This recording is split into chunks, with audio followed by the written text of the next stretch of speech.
समाव बिथांखौ बे हाबाफारियाव बाहागो लानो खावलायदों। दा बे हाबाफारिखौ आं मावफुंनो थाखाय खावलायनो नागिरदों।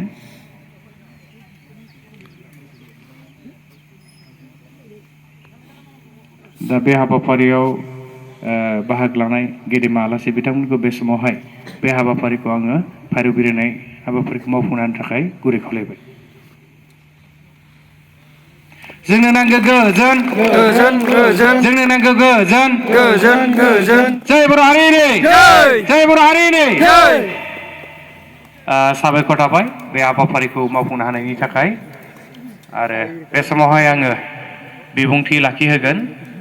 दा दिनैनि हाबाफारिजों सोमोन्दो लाखिनानै जोंनि दुलाराय बर' फरायसा आफादनि गोथार फिरफिलाखौ बिरहोनाय जोंनि जिल्ला एबसुनि मानगोनां आफादगिरि कर्नेल दैमारि बिथांखौ बे समावहाय दिनैनि हाबाफारिजों सोमोन्दो लाखिनानै बिबुंथि लाखिनो थाखाय आङो गेदेमा बिथांखौ गुरै खावलायबाय।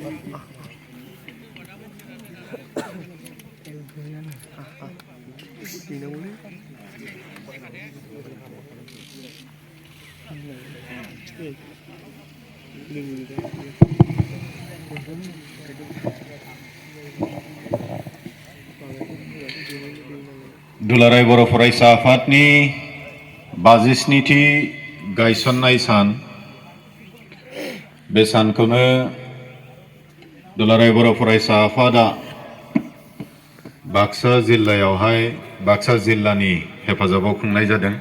आरो बेबायदिनो गुबुन गुबुन जिल्ला आफादफ्रा दखरा दालाइसा आफादफ्रा गावबागाव जिल्ला दखरा आरो दालाइ मावखुलियावहाय बा गावबागाव ओनसोलाव थानाय गामिफोराव बे दिनैनि 52थि दुलाराय बर' फरायसा आफादनि गायसननाय सानखौ फालिनाय जादों।